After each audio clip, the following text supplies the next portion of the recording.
Hello friends, எல்லோருக்கும் வணக்கம். Welcome to young investors channel. Actually markets இன்றைக்கி ஒரு நல்ல பாசிட்டிவ் ட்ரெண்டில் ட்ரேட் ஆகுது.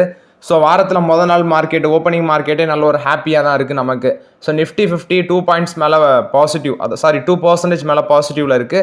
23,323 பாயிண்ட்ஸ், 495 பாயிண்ட்ஸ் கிட்ட பாசிட்டிவில் ட்ரேட் ஆகுது.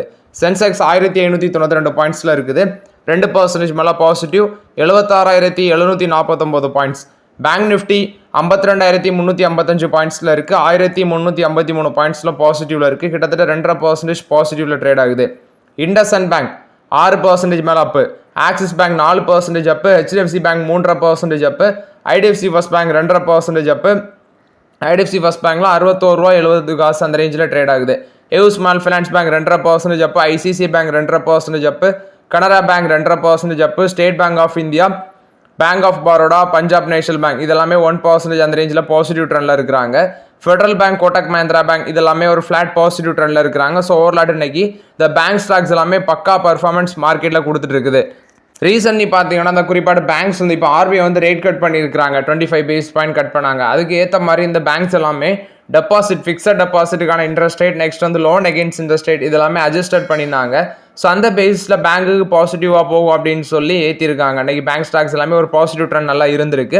பட் இது ரீசன் அப்படிங்கிறது அந்த ரெப்போ ரேட் ரிடக்ஷனுக்கு அப்புறம் பேங்க்ஸ் வந்து அந்த டெபாசிட்டுக்கான அந்த இன்ட்ரெஸ்ட் ரேட்டை வந்து ரிடக்ஷன் பண்ணதும் ஒரு முக்கிய ரீசன் இன்றைக்கி பேங்க் ஸ்டாக்ஸ் மேலே போகிறதுக்கு. ஆனால் உண்மையான நிலவரம் எப்போ தெரிய வரும்னா இந்த ரிசல்ட்ஸ், இந்த பேங்க் ஸ்டாக்ஸோட ரிசல்ட்ஸ்லாம் வரும்ல, அப்போ தான் இந்த பேங்க் ஸ்டாக்ஸோட உண்மை நிலவரம் தெரிய வரும். ஸோ அது வரைக்கும் நம்ம வெயிட் பண்ணி தான் ஆகணும். பட் ஸ்டில் இண்டஸ்இண்ட் பேங்க் வந்து பார்த்தீங்கன்னா ஒரு நல்ல ரிட்டர்ன்ஸ் டிப்பில் கன்சிடர் பண்ணியிருந்தா கூட இன்னைக்கு ஒரு நல்ல பாசிட்டிவ் ட்ரெண்டில் மேலே வந்திருக்கு இண்டஸ்இண்ட் பேங்க். அது போக ஐடிஎஃப்சி ஃபர்ஸ்ட் பேங்க் 60 ரூபாய் தாண்டி ட்ரேட் ஆகுது. அது போக வந்து பார்த்தீங்கன்னா ஹெச்டிஎஃப்சி பேங்கும் இன்னைக்கு ஒரு நல்ல பர்ஃபார்மன்ஸில் இருக்குது. ஐடிஎஃப்சி ஃபர்ஸ்ட் பேங்க் என்ன சொல்கிறாங்கன்னா, நாங்கள் ஏப்ரல் 17 வந்து போர்ட் மீட்டிங் கண்டக்ட் பண்ண இருக்கிறோம், அதில் வந்து ஃபண்ட் ரைசிங் குறித்து முடிவெடுக்க போகிறோம் அப்படின்னு சொல்லி ஐடிஎஃப்சி ஃபர்ஸ்ட் பேங்க் தரப்பில் வந்து அப்டேட் கொடுத்துருக்காங்க. ஸோ இது ஐடிஎஃப்சி ஃபர்ஸ்ட் பேங்க் கொடுத்த ஒரு பாசிட்டிவ் அப்டேட்டு. நெக்ஸ்ட் பார்த்தீங்கன்னா ஹெச்டிஎஃப்சி பேங்க் ஆக்சுவலி இன்னைக்கு 50 ரூபி ஹை கிட்ட வந்தாங்க, 1,876 ரூபா. ஹைனி பார்க்கும்போது 1,880 ரூபா, அது பக்கம் வரைக்கும் வந்துச்சு. இப்போ 1,866 ரூபாவில் ட்ரேட் ஆகுது ஹெச்டிஎஃப்சி பேங்க். ஹெச்டிஎஃப்சி பேங்க் இன்னைக்கு இந்த பாசிட்டிவ் ட்ரெண்டுக்கு ரீசன் பார்த்தீங்கன்னா இவங்களும் ஃபிக்ஸட் டெபாசிட்டுக்கான அந்த இன்ட்ரெஸ்ட் ரேட்டை ஒரு 25 பேசிஸ் பாயிண்ட் கட் பண்ணாங்க. ஸோ அது ஒரு பாசிட்டிவ் அப்டேட்டாக இவங்களுக்கு மாறி இன்னைக்கு ஸ்டாக் ப்ரைஸ் 4% பாசிட்டிவ் ட்ரெண்டில் இருக்குது. இது போக ப்ரோக்கரேஜஸ் என்ன சொல்கிறாங்கன்னா அந்த ஸ்டாக் இன்னும் வந்து மேலே போகலாம், அதாவது 50 ரூபி ஹை பக்கம் வந்திருக்காங்க. இவங்களுக்கு 42% இந்த பேங்க் ஸ்டாக் வந்து ஹெச்டிஎஃப்சி பேங்க் மேலே போக இருக்குன்னு சொல்லி அப்டேட் பண்ணுறாங்க. கோல்ட்மேன் சாக்ஸ் தான் அந்த அப்டேட் கொடுக்குறது. இவங்களுக்கு பை ரேட்டிங் கொடுக்குறாங்க, 2,087 ரூபா பெர் ஷேருக்கு வந்து டார்கெட் கொடுக்குறாங்க. ஸோ இதில் 48 அனாலிஸ்ட்டில் 42 அனாலிஸ்ட் வந்து பை கால், அதாவது பை ரேட்டிங் கொடுக்குறாங்க, 6 பேர் வந்து ஹோல்ட் கால் கொடுக்குறாங்க. அது மட்டும் இல்லாமல் பிஎன்பி பாரிபாஸ் இவங்க வந்து 2,660 ரூபா டார்கெட் ப்ரைஸ் சொல்கிறாங்க. B&K செக்யூரிட்டிஸ் அவங்க வந்து 1,627 ரூபா ஒரு லோவஸ்ட் டார்கெட் ப்ரைஸ் கொடுக்குறாங்க. இது ஹெச்டிஎஃப்சி பேங்கை பொறுத்த வரைக்கும் அப்டேட். இன்னைக்கு 4% பாசிட்டிவ் ட்ரெண்டில் தான் ட்ரேட் ஆகுறாங்க. பட் 50 ரூபி ஹை கிட்ட வந்து ட்ரேட் ஆகிட்டு இருக்குது. நெக்ஸ்ட் பார்த்தீங்கன்னா இந்த ஆட்டோமோட்டிவ் கம்பெனிஸ், குறிப்பாக டாடா மோட்டார்ஸ், சமவர்தனா மதர்சன் இந்த மாதிரி கம்பெனிஸ் எல்லாமே சக்க போட்டுச்சு மார்க்கெட்டில். யாரெல்லாம் கவனிச்சிங்கன்னு தெரில. ஸோ ஃபஸ்ட்டு டாடா மோட்டார்ஸ் இன்னைக்கு 628 ரூபா வரைக்கும் போச்சு, இப்போ 619 ரூபாவில் ட்ரேட் ஆகுது, 5% மேலே பாசிட்டிவ் ட்ரெண்டில் ட்ரேட் ஆகுனாங்க. இது போக மற்ற car companies Hero MotoCorp, Ashok Leyland, Bharat Forge, MRF 4% up, Bharat Forge 6% up, Ashok Leyland 2.5% பாசிட்டிவ்ல இருக்கு, எம்என்எம் 2.5% பாசிட்டிவ்ல இருக்கு. இது போக இந்த சோனா பிஎல்டபிள்யூ ப்ரெசிஜிங்ஸ் அது வந்து 6% பாசிட்டிவ் போனாங்க. அது மாதிரி சமவர்தனா மதர்சன் அதுவும் 6% to 7% அந்த ரேஞ்சில் பாசிட்டிவ் ட்ரெண்டில் இருந்தாங்க. ரீசன் ஒன்றுமே இல்லை, இந்த டேரிஃப் போட்டாங்கல்ல, Tata motors, Samvardhana Motherson, Sona BLW precision இது எல்லாமே பார்த்தீங்கன்னா இந்த டேரிஃப் நல்லா அஃபெக்ட் ஆகும் அப்படின்னு சொல்லி மார்க்கெட்டில் அடிச்சாங்க. ஆனால் ட்ரெண்ட் இப்போ என்ன பண்ணிச்சுன்னா, அதாவது ட்ரம்ப் என்ன பண்ணார்னா ட்ரெண்டை மாற்றி விட்டார். 90% நான் வந்து டேரிஃபாக பாஸ் பண்ணுறேன் அப்படின்னு சொல்லி சொன்னார். இதெல்லாமே இவங்களுக்கு ஒரு பாசிட்டிவ் அப்டேட் போய் இன்னைக்கு டாடா மோட்டார்ஸ் இந்த 3 கம்பெனிஸ் ஒரு நல்ல பாசிட்டிவ் ட்ரெண்டில் இருந்திருக்காங்க. குறிப்பாட்டு மெக்சிகோ அண்ட் கனடா கரண்ட்லி வந்து பார்த்தீங்கன்னா 30 to 60% ஆஃப் த வெஹிக்கிள் வந்து யூஎஸில் சோல்ட் ஆகுது. 30% to 40% of the vehicles General Motors, Toyota வந்து யூஎஸில் சேல் பண்ணுறாங்க. இதெல்லாமே மெக்சிகோ கனடாவில் ப்ரொடியூஸ் ஆகுது. 60% ஆஃப் வால்ஸ்வாகன் வெஹிக்கிள்ஸ் வந்து யூஎஸில் சேல் ஆகுதுன்னு சொல்கிறாங்க. அது போக மெக்சிகோ வந்து பார்த்தீங்கன்னா இவங்க சமவர்தனா மதர்சனுக்கு 4% ஆஃப் த ரெவன்யூ கான்ட்ரிபியூட் பண்ணுறாங்க. சோனா பிஎல்டபிள்யூக்கு வந்து 2%. 25% ஆட்டோ இம்போர்ட்டுக்கு டேரிஃப் போட்டதுனால டாடா மோட்டார்ஸ் இந்த ஜேஎல்ஆர் காரை வந்து ஏற்றுமதி பண்ணுறது, அமெரிக்காவுக்கு ஏற்றுமதி பண்ணுறத ஏப்ரலில் நாங்கள் ஸ்டாப் பண்ணுறோம் அப்படின்னு சொன்னாங்க. பட் இப்போ பாஸ் பண்ணதுனால இந்த கம்பெனிஸுக்கு எல்லாமே ஒரு பாசிட்டிவ் அப்டேட் ஆனதுனால இந்த ஸ்டாக் எல்லாமே ஒரு நல்ல பர்ஃபார்மன்ஸ் கொடுத்துருக்கு. டாடா மோட்டார்ஸ் இன்னைக்கு வந்து 600 தாண்டி இருக்குது. ஒரு ரொம்பவே ஹாப்பியாக தான் இருக்குது. எனக்கு டாடா மோட்டார்ஸ் இன்னைக்கு பார்க்கும்போது பச்சையாக இருக்கிறது ரொம்பவே ஹாப்பியாக இருக்குது. ஸோ ஒரு நல்ல ரிட்டர்ன்ஸ், அதாவது டிப்ளா கன்சிடர் பண்ணவங்களுக்கு கொஞ்சம் மேலே வந்திருக்கு டாடா மோட்டார்ஸ்.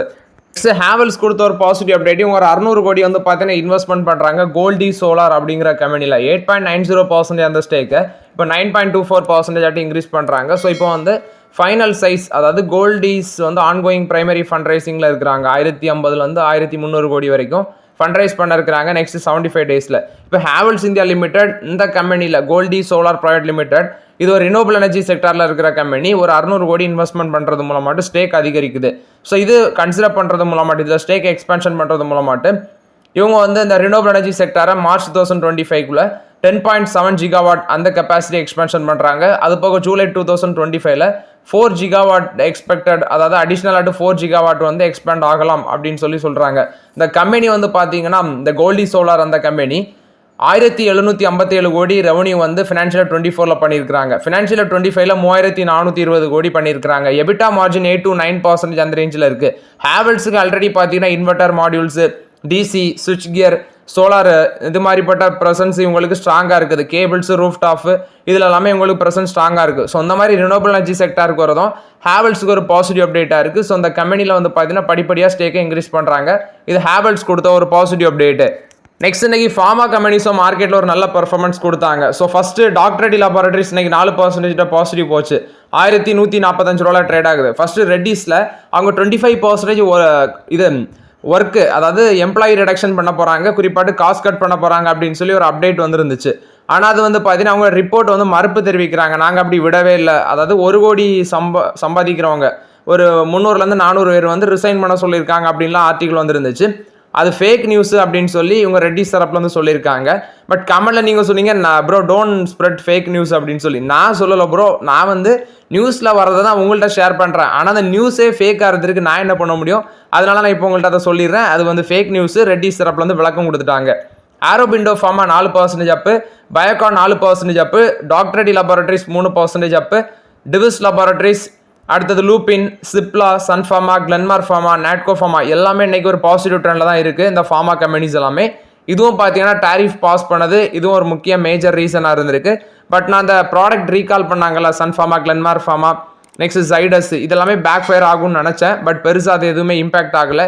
ஒரு நல்ல பாசிட்டிவ் ட்ரெண்டில் தான் இருக்குது. ஆனால் பிரச்சனை எங்கே வருதுன்னா, அதாவது பிரச்சனை இந்த ஃபார்மா இண்டஸ்ட்ரியில் சப்ளை செயின் ஒரு மேஜர் ரீசனாக இருக்குது. Global pharmaceutical supply chain Chinese குட்ஸும் நம்பி தான் நம்ம இருக்கிறோம். ஆனால் சைனீஸ் குட்ஸுக்கு வந்து பார்த்தீங்கன்னா டாரிஃப் போடுறது, அவங்க எக்ஸ்போர்ட் பண்ணும்போது அது எல்லா இதுக்குமே இம்பாக்ட் ஆகும். இது வந்து பார்த்தீங்கன்னா நம்மளோட ஃபார்மா இண்டஸ்ட்ரிக்கு ஒரு ஹீட், அதாவது feel heat on US tariff on China அப்படின்னு தான் இந்த ஆர்டிக்கிளை மென்ஷன் பண்ணுறாங்க. ஸோ இப்போ பார்க்கும்போது பிட்டர் பில் அப்படிங்கிற அந்த ஆர்டிக்கிளை மென்ஷன் பண்ணுறது $3.6 பில்லியன் அளவுக்கு. சைனா வந்து பார்த்தீங்கன்னா highest share in Indian imports of pharma product in financial 24. API import from China hit 300 in financial year 23 against 2002 in financial year 2019 அப்படின்னு சொல்கிறாங்க.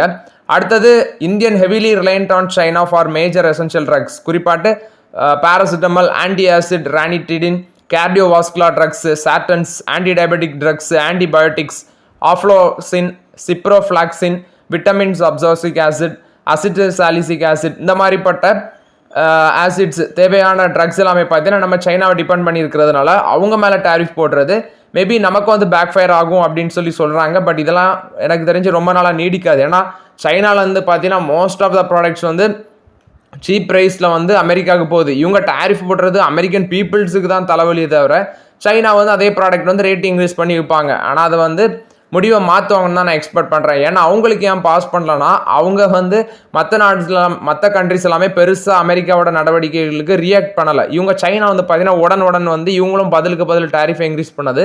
அந்த ஆங்கிரியில் வந்து அவங்க அப்படி பண்ணாமல் இருக்கிறாங்கன்னு நினைக்கிறேன். மேபி சேஞ்சஸ் வரும்னு நினைக்கிறேன். நெக்ஸ்ட்டு ஆர்பிஐ வந்து பார்த்தீங்கன்னா இந்த ஃபினான்ஷியல் 25 எண்டுக்குள்ளே 100 பேசிஸ் பாயிண்ட் வரைக்கும் ரேட் கட் பண்ணலாம் அப்படிங்கிற அப்டேட்டை சொல்கிறாங்க. இது வந்து ஆர்பிஐ வந்து பண்ணலாம் அப்படின்னு சொல்லி இந்த ஆர்டிக்கிளில் மென்ஷன் பண்ணுறாங்க. நெக்ஸ்ட் வந்து பார்த்தீங்கன்னா ஸ்பைசர், இவங்க வந்து ஒரு ட்ரக் வந்து டெவலப் பண்ணிட்டு இருக்கிறாங்க. குறிப்பாட்டு ஒபிசிட்டி பில்லுக்குள்ள அந்த ட்ரக்கு, அது நேம் வந்து அவங்க சொல்கிறது டானுக்ளிப்ரான் அப்படிங்கிற ஒரு ட்ரக்கு. ஸோ அதை வந்து பார்த்தீங்கன்னா இப்போ ஸ்டாப் பண்ணுறாங்க அதை டெவலப் பண்ணுறத. கிளினிக் ட்ரையலில் வந்து சில சேஃப்டி கன்சர்ன் ரைஸ் ஆனதுனால அதை வந்து இப்போ ஸ்டாப் பண்ணுறோம் அப்படின்னு சொல்லி ஃபைசர் தரப்புலேருந்து அப்டேட் கொடுத்துருக்குறாங்க. ஸ்விக்கி வந்து பிங் அப்படிங்கிற ஒரு ஆப் வந்து லான்ச் பண்ணுறாங்க, ஏஐ பவர்டு ஆப்பு. ஸோ வெரிஃபைடு ப்ரொஃபஷனல் வந்து health expert, financial advisers, event planners எல்லாமே இதில் இருப்பாங்க அப்படின்னு சொல்கிறாங்க. இதில் வந்து பார்த்தீங்கன்னா சில மணி பேக் கேரண்டிஸ், அடுத்தது வந்து அர்பன் கன்சியூமர் அட்ரஸ் பண்ணுறது, டிமாண்டை க்ரோத் பண்ணுறது, இது மாதிரிலாம் இருப்பாங்கன்னு சொல்கிறாங்க. இது வந்து ஸ்விக்கி இந்த ஆப்பை வந்து புதுசாக லான்ச் பண்ணுறாங்க. நெக்ஸ்ட் பார்த்தீங்கன்னா மணப்புரம் ஃபினான்ஸ் 227 ரூபா வரைக்கும் இன்னைக்கு வந்துச்சு. இப்போ 225 ரூபாவில் ட்ரேட் ஆகுது. இது போக முத்தூட் ஃபினான்ஸ் அவங்களும் இன்னைக்கு ஒரு நல்ல பாசிட்டிவ் ட்ரெண்டில் தான் இருந்தாங்க. முத்தூட் ஃபினான்ஸ் குறிப்பாட்டு 2043 ரூபாவில் ட்ரேட் ஆகுது. 1.5% பாசிட்டிவ்ல இருந்தாங்க. அடுத்தது பூனாவாலா ஃபின்கார்ப், இதுவும் ஒரு பாசிட்டிவ் ட்ரெண்டில் தான் இருந்துச்சு. ஸோ முத்தூட் ஃபினான்ஸ்லாம் 2066 ரூபா போயிட்டு இப்போ 2043 ரூபாவில் ட்ரேட் ஆகுது. ஆக்சுவலி ரீசன் அப்படின்னு சொல்லி பார்க்கும்போது, அதாவது பெருசாகவும் பாசிட்டிவ் ட்ரெண்ட் இல்லை, பெருசாகவும் நெகட்டிவ் ட்ரெண்ட் இல்லை, அப்படி தான் இருந்துச்சு இந்த முத்தூட்டு மணப்புரம் எல்லாமே. ரீசன் நான் பார்க்கும்போது பூனாவாலா ஃபின்கார்ப் அவங்க இருக்காங்கல்ல, அவங்க கோல்டு லோன் பிஸ்னஸுக்குள்ளே நாங்கள் வரோம். அது மூலமாட்டு, அதாவது அவங்க ஃபாஸ்டர் ஆட்டு நாங்கள் ப்ரொவைட் பண்ணுறோம். லெஸ் தேன் 30 மினிட்ஸில் அப்ரூவல் கிடைக்கும். மினிமல் டாக்குமெண்டேஷன் மூலமாட்டு 400 நியூ பிரான்ச்சஸ் நெக்ஸ்ட் 4 குவார்ட்டர்ஸில் நாங்கள் ஓப்பன் பண்ண போகிறோம். கோல்டு லோன் பிஸ்னஸுக்குள்ளே எங்களோட ப்ரெசன்ஸை இன்க்ரீஸ் பண்ண போகிறோம். Tier 2 Tier 3 சிட்டிஸில் வந்து நாங்கள் எங்களோட பிஸ்னஸை எக்ஸ்பேன்ஷன் பண்ண இருக்கிறோம் அப்படின்னு சொல்லி அப்டேட் கொடுத்துருக்குறாங்க. ஸோ கோல்டு லோன் பிஸ்னஸுக்குள்ளே இவங்க வந்து காம்படிஷன் கொடுக்க வர்றதுனால மணப்புரம் ஃபினான்ஸ், முத்தூட் ஃபினான்ஸ் அவங்களுக்கு ஒரு நெகட்டிவ் அப்டேட்டாக மார்க்கெட் எடுக்குது. ஆனால் எனக்கு தெரிஞ்சு மணப்புரம் ஃபினான்ஸ், முத்தூட் ஃபினான்ஸுக்கு காம்படிஷன் கொடுக்க அளவுக்கு இவங்க வருவாங்களாங்கிறது டவுட்டு. ஒரு பேனிக்னால மார்க்கெட் வந்து ரியாக்ட் ஆகலாம். ஆனால் வந்து அவங்க உள்ளே வந்து அவங்க எப்படி பிஸ்னஸை கொண்டு போகிறாங்க அது எல்லாமே இருக்குது. ஸோ ஸ்டில் வந்து பார்க்கும்போது முத்தூட் அண்ட் மணப்புரம் தான் இதில் வந்து மார்க்கெட்டை டாமினேட் பண்ணுறாங்க. இது போக இவங்க மட்டும் இப்போ உள்ளவரில் இவங்க L&T ஃபினான்ஸு சில கம்பெனிஸ் எல்லாமே இருக்கிறாங்க. ஸோ வெயிட் பண்ணி பார்க்கலாம் எந்த அளவு இவங்க காம்படிஷன் கொடுக்குறாங்கன்னு சொல்லி. ஆனால் ஷேர் ப்ரைஸ் பார்த்தீங்கன்னா லாஸ்ட் 1 மந்தில் பார்க்கும்போது முத்தூட் ஃபினான்ஸ் ஒரு 13% டவுன் ஆயிருக்கு. அதே சமயம் பூனாவாலா ஃபின்கார்ப் வந்து 20% மேலே போயிருக்கு. இதே சேம் பீரியடில் பார்க்கும்போது கோட்டக் இன்ஸ்டிடியூஷனல் ஈக்விட்டிஸ் வந்து முத்தூட் ஃபினான்ஸுக்கு டவுன் கிரேட் பண்ணுறாங்க.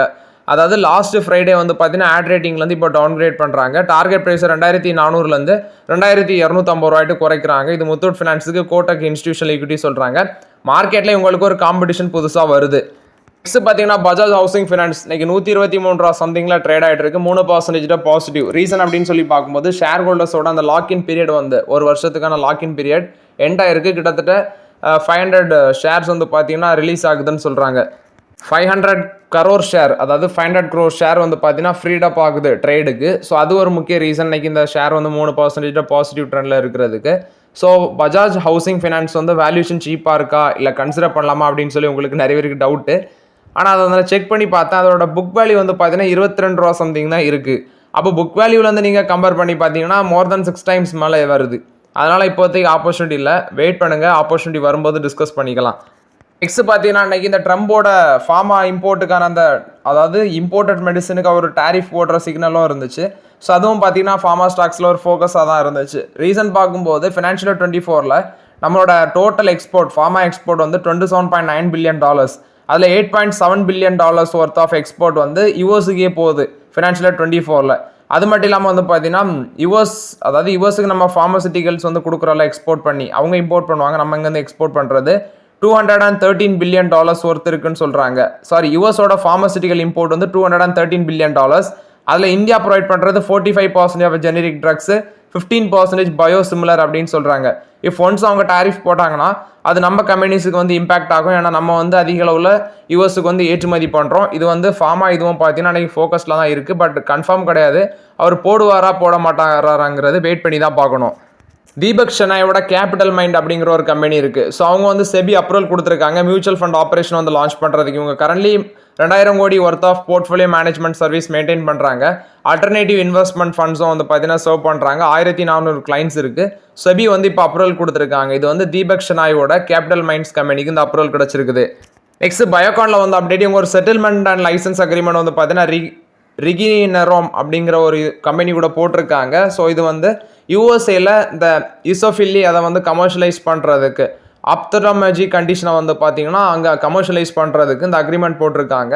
ஸோ இது பயோகானுக்கு ஒரு பாசிட்டிவ் அப்டேட். இன்றைக்கி இந்த பயோகானும் மார்க்கெட்டில் ஒரு 3% பாசிட்டிவ் ட்ரெண்டில் தான் இருந்தாங்க.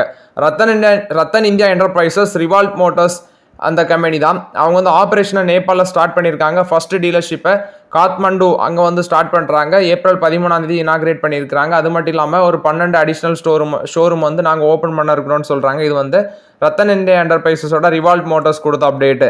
ஜியோ ஃபினான்ஷியல் சர்வீஸ் கொடுத்த அப்டேட். இன்றைக்கி ஸ்டாக் ப்ரைஸ் ஒரு 3% பாசிட்டிவ் ட்ரெண்டில் இருந்தாங்க. இவங்க மேடன் ஆட்டி டிவிடன் கொடுக்க போகிறாங்க அப்படிங்கிற ஒரு அப்டேட்டும் வந்துருக்குது. அதுக்கு வேண்டி ஏப்ரல் 17 போர்ட் மீட்டிங்கும் இருக்குன்னு சொல்கிறாங்க. ஸோ ஃபஸ்ட்டு வாட்டி அவங்க டிவிடன் கொடுக்க போகிறதா ஒரு அப்டேட் கொடுக்குறாங்க. ஸோ ஓகே ஃப்ரெண்ட்ஸ், ஆக்சுவலி இந்த வீடியோவில் சில இம்பார்ட்டன்ட் அப்டேட்ஸ் எல்லாமே டிஸ்கஸ் பண்ணோம். அந்த வீடியோ உங்களுக்கு பயனுள்ளதாக இருந்துச்சுன்னா லைக் பண்ணுங்கள், சப்ஸ்கிரைப் பண்ணுங்கள், கமெண்ட் பண்ணுங்கள். Okay friends, thank you.